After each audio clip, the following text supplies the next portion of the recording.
Ouvem-me bem? Ouvem-me bem? Boa. Quem aqui sabe o que é que eu faço? Ok. Eu falo de investimentos, de dinheiro, ajudo as pessoas a atingir a liberdade financeira e, quando o André me convidou para vir cá falar, eu fiz-lhe uma pergunta que foi: André, queres que eu venha falar sobre coragem, sobre dinheiro, não é? As pessoas perderem medo de investir, começarem a cuidar bem da sua vida financeira, ou queres que venha falar da minha vida? E ele responde: acho que era melhor falar da tua vida e como é que a tua vida te trouxe ao sítio onde tu estás hoje. E eu respondi-lhe: perfeito, era mesmo disso que eu queria falar. E depois pânico, não é? Pânico, porque eu não estou habituado a falar da minha vida em geral, e esse foi logo um dos primeiros momentos de coragem, ok? Eu venho trazer-vos aqui uma visão em relação à coragem, que é: a coragem é um privilégio. Mas antes disso, obviamente, há aqui pessoas que não me conhecem, então naturalmente eu queria apresentar-me, queria dizer que sou cofundador do Que Rico Casal. O Que Rico Casal é um projeto que agora é uma empresa em que ajudamos as pessoas efetivamente a serem financeiramente livres, a serem mais literadas financeiramente, a poderem cuidar do seu dinheiro, e não o faço sozinho, porque senão chamava-se Que Rico Solteiro. Ok? E por isso faço com a minha companheira, que é a Catarina, que está aqui perto de mim, está aqui a assistir.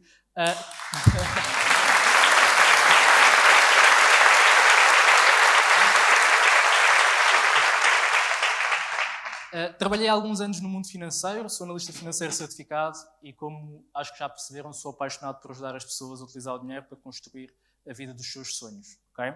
E acredito que qualquer pessoa pode ser verdadeiramente financeiramente livre. Okay? Portanto, é uma crença que eu tenho e temos feito um trabalho nesse sentido. Mas a verdade é que o título do qual eu mais me orgulho não é nenhum daqueles, não é? E, obviamente, é ser marido da Catarina, ser pai do Tomás, ser pai da Leonor e pai do Baúca.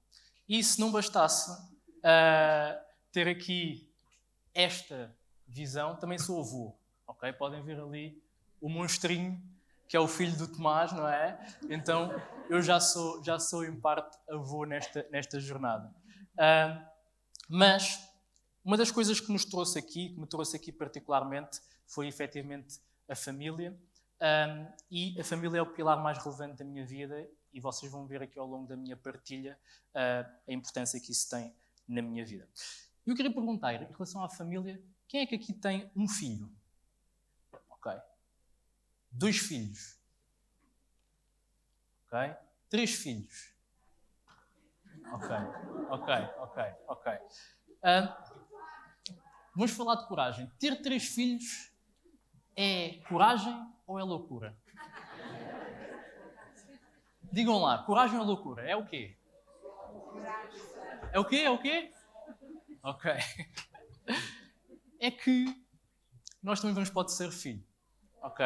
Vamos para o terceiro filho.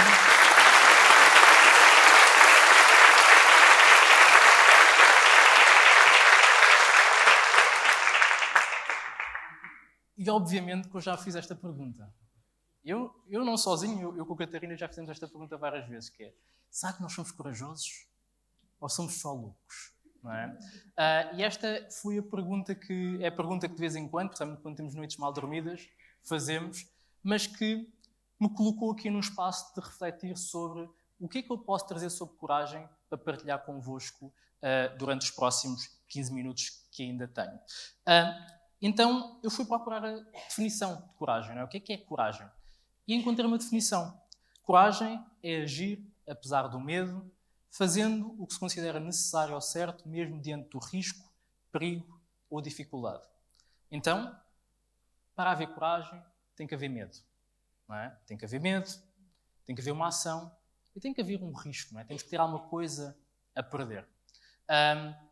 Então eu peguei e comecei a pensar. Deixa-me lá ver, então, o que é isto, então, da coragem? Não fazia muito sentido. Era uma definição assim muito aberta e havia esta frase que me estava a consumir quando eu estava a preparar aqui a palestra, que é: coragem é um privilégio. A coragem é um privilégio. Isto não me saía da cabeça. Então eu pensei, deixa-me lá analisar a minha vida, quais os momentos da minha vida em que eu considero que tive coragem. Deixa-me lá analisar os vários momentos e por isso começaram a surgir alguns. Ok, este aqui acho que sim, acho que tive coragem. Este aqui acho que não. Então vou partilhar aqui alguns momentos da minha vida que eu acredito que tive coragem. Ok? Alguém conhece esta senhora? Quem é que conhece aqui esta senhora? Ok. Em maio de 2025, nós temos um projeto nas redes sociais, não é? Partilhamos o nosso conteúdo nas redes sociais e entra lá uma linha a dizer Banco Central Europeu. Começou a seguir o rico casal. O que é que nós fizemos de mal? O Banco Central Europeu começou a seguir o rico casal. Ok, fixe. Passado meia hora, o Banco Central Europeu mandou uma mensagem. E eu, fizemos porcaria, de certeza. Já fomos. E a mensagem era a seguinte. Podem, por favor, partilhar o vosso e-mail connosco? E eu, está grave, já fomos. E partilhámos e, entretanto, entrou um e-mail a convidar-nos para entrevistar esta senhora, que nada mais, nada menos é do que a Presidente do Banco Central Europeu, a Christine Lagarde. E, mais uma vez, pânico. Não é? E pânico porquê? Inglês. Quem é que aqui fala bem inglês? Quem é que aqui fala mal inglês? Ok. Então imagina o pânico, não é? Ter que falar inglês e entrevistar uma senhora importante em inglês. Então, obviamente que eu tinha que trazer este momento como momento de coragem, porque, apesar de tudo, lá entrevistámos a senhora, gaguejei algumas vezes, a Catarina foi perfeita, mas foi certamente um momento de grande coragem. Mas eu só tive o privilégio de ser corajoso neste momento porque houve um momento anterior. Okay? Houve este momento, maio de 2021. Maio de 2021 foi quando eu me despedi do mundo corporativo. Foi quando eu decidi que não iria mais trabalhar na CMVM, não iria mais trabalhar naquilo que era o mundo corporativo para poder seguir uma carreira como criador de conteúdo. Não é? Como finfluencer, como agora se diz. Basicamente, o meu objetivo era seguir um sonho de ter mais tempo para poder estar com os meus filhos, poder educar os meus filhos e poder fazer alguma coisa que me apaixona. E uma das coisas que eu fiz, e talvez seja uma dica para quem esteja nesse momento de avançar para um projeto, foi 6 meses antes eu agendei para o meu dia de aniversário este encontro, este evento, que era basicamente a minha carta de despedimento escrita. Ok? 6 meses antes, fiz isto, esqueci-me, né? Fui à minha vida, ok, trabalhar e tudo mais. De repente, 19 de maio, plim! E eu, estou-me a dar os parabéns. E eu abro, carta de despedimento. Agora vou ter mesmo de me despedir. E, obviamente, não me despedi logo no dia, porque estava com medo, né? Estava com medo, havia coisas em risco, uma carreira, mas decidi agir na mesma e assumi que efetivamente me ia despedir. Nessa altura, passado alguns dias, despedi-me e uma das coisas que aconteceu foi quando eu cheguei e fui-me despedir, disseram-me assim: não, tu não vais estar a fazer isso das redes sociais, tu vais para uma empresa que não me queres dizer. Eu não, eu vou seguir mesmo o meu sonho, vou mesmo fazer isto. E a Presidente da CMVM dizia: não, Rafik, tu não me queres dizer para onde é que tu vais. E eu aí percebi uma coisa que é: a maior parte das pessoas não tem coragem de seguir os seus sonhos. Então, como não tem coragem de seguir os seus sonhos, quando vê alguém a fazê-lo, duvida. Não é? E foi uma das coisas que eu senti naquele momento, foi que as pessoas à minha volta não acreditavam que eu me ia despedir. Ok? Eu não sei a Catarina, porque eu avisei, obviamente, com algum tempo de antecedência. Avisei não, pedi autorização. E despedi-me. E, naturalmente, que a entrevista com a Presidente do Banco Central Europeu só aconteceu porque este momento aconteceu. Porque eu tive coragem neste momento. Ok? Mas eu também só tive o privilégio de ser corajoso neste momento porque houve momentos anteriores. Quem é que conhece este senhor? Ok. Coach E eu lembro-me perfeitamente do momento em que eu decidi que ia fazer a certificação de coaching com o Jorge Coutinho. Eu decidi, mas tinha um preconceito interno. O que é isto do coaching? Kumbaya, o pessoal abraçado, a saltar, não sei o quê. Eu vinha dos números, não é? Vinha do mundo corporativo e pensava, não vou dizer a muita gente que vou fazer isto. Não vou. Mas lá tive coragem e fui. E uma das coisas que eu sempre acreditei na minha vida é que é importante nós estarmos com pessoas que efetivamente já fizeram jornada. Com pessoas que eu acredito com quem eu posso aprender. E o Jorge era uma dessas pessoas. Eu olhava, acompanhei o conteúdo dele, eu sou cético, então acompanhei durante muito tempo, até validar que era mesmo com ele. E lá fui. E fui à certificação, foi onde eu conheci o André e a Bia. E na certificação eu pensei, eu não vou lá só assistir. Eu tenho que ter ali um tete-a-tete com o Jorge. Tenho que conversar com ele, tenho que interagir, poder fazer as minhas perguntas só com ele. Ter uma consultora individual. Então cheguei e perguntei ao Jorge, olha, achas que tinhas disponibilidade para falarmos um bocadinho, não sei o quê? E o Jorge, super simpático, claro que sim, olha, eu estou a preparar o Ironman, amanhã, às 5 da manhã vou treinar. Se quiseres vir, fazemos uma horinha, conversamos.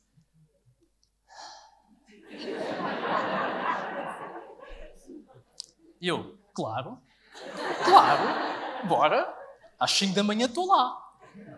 Nem dormi. Pensar, o que é que eu vou fazer à minha vida? Cheguei lá às 5 da manhã, cheguei lá ao hotel, vinha ele todo preparado, com os seus kits todos, e eu, ok, bora lá. Começámos a correr, fiz uma pergunta, fiz 2 perguntas, e comecei a olhar para pensar assim, já deve estar quase a acabar, não é? 5 minutos. Era 1 hora. E eu, e agora? Não consigo fazer mais perguntas? Porque eu não tinha pulmões. Não é? Então, ele falava e eu dizia e foi assim durante 1 hora. Eu não sei como é que o fiz, mas lá cheguei ao fim e foi um grande desbloqueador, porque inevitavelmente aquele momento marcou uma das quebras de um trauma, de uma crença que eu tinha em relação ao desporto, okay? Em relação à corrida. E foi sem dúvida um momento de grande coragem, porque eu não tinha que o fazer, não tinha que estar lá às 5 da manhã para correr com ele, eu podia perfeitamente ter feito a certificação, como as outras pessoas fizeram, mas eu quis me colocar num espaço diferente e privilegiar um sítio em que eu podia ter um contacto e podia colher disso, ok? Mas eu só tive o privilégio de fazer isto, vocês vão perceber porquê que aquele momento foi tão corajoso, por causa disto. Não sei se repararam, mas eu sou aquele rapaz ali que fez atletismo mesmo. Não é? Então imaginem, eu fiz atletismo e estava lá a sofrer, não é? Na corrida com o Jorge. Porquê? Porque eu quando fiz atletismo, eu tive um momento de uma corrida em que eu já tinha parado de fazer atletismo e já não treinava, mas achava-me o campeão do sítio. Então ia às provas, não treinava, até que houve uma prova em que eu estourei completamente. Ou seja, fiquei sem energia e aquele momento foi muito traumático para mim. E esse momento foi tão traumático que me levou a estar praticamente 8 anos sem correr, e daí a importância do momento em que eu tive com o Jorge, porque não só desbloqueou tudo o que era o conhecimento que eu tinha para poder seguir os meus sonhos, mas também para poder desbloquear este lado do atletismo, daquilo que eu tinha como um objetivo de vida, mas que não estava a conseguir fazê-lo.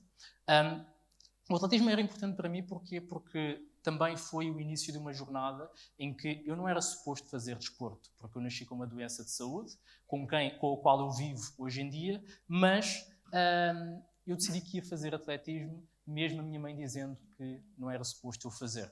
Então, tinha medo de o fazer, mas fiz porquê? Porque tinha amigos no meu grupo, dos meus amigos mais próximos, que faziam atletismo, e eu queria estar com eles.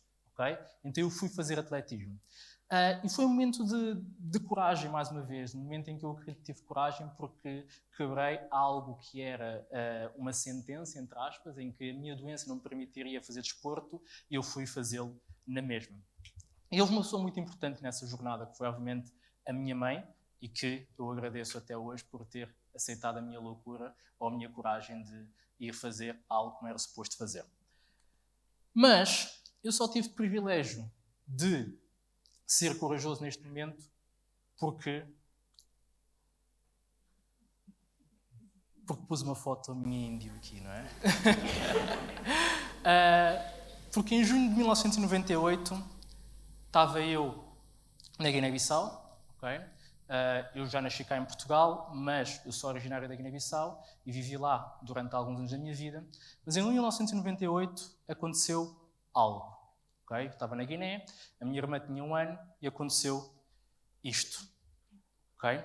7 de junho de 1998. Guerra de 7 de junho deixou a Guiné-Bissau frustrada. Houve aquilo que normalmente se ouve hoje em dia se falar da Ucrânia, da faixa de Gaza. Houve uma guerra civil. Houve uma guerra civil na Guiné-Bissau em que, como vocês podem ver, causou mais de 6 mil mortos e cerca de 350 mil refugiados. E eu lembro-me perfeitamente do contexto em que a minha irmã tinha 1 ano, eu tinha 8 anos e eu estava numa fase aguda da minha doença. E começou a guerra e nós metemos em casa. A minha mãe, na altura, achou que a guerra ia passar relativamente rápido. E nós fomos ficando e a guerra foi ficando cada vez mais grave. Até que houve um dia em que caiu uma bomba no nosso quintal. E nesse momento, o que o grupo das pessoas que vivia naquele bairro fez foi ir para um bunker. E nós fomos para um bunker e ficámos lá. Passado 1 mês e meio, houve um cessar-fogo, ou seja, a guerra supostamente tinha acabado. E todos nós respirámos de alívio. Supostamente seria possível, naquele momento, sair de Bissau. Mas, passado 1 semana, a guerra retomou. E nesse momento a minha doença ia ficando cada vez mais grave. Não é? E a minha mãe, ali com uma filha de 1 ano e um filho doente, estava lá a tentar perceber o que é que haveria de fazer. Até que decidiu sair. Decidiu, ok, eu não aguento mais estar aqui, temos que sair. Mas quando pensamos em sair, pensamos às vezes em, um avião, pensamos num barco, pensamos em alguma coisa para sair efetivamente. Naquela altura da guerra já não havia aviões, já não havia barcos, só havia pernas. Okay? E o que é que a minha mãe fez? Pegou nos 2 filhos e na mãe dela, que também estava relativamente doente, e saímos a pé.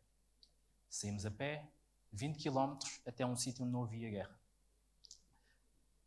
E eu tenho na minha memória um momento muito, muito específico, que foi o momento em que estávamos várias pessoas numa estrada e de repente bombardeiam um armazém com armas.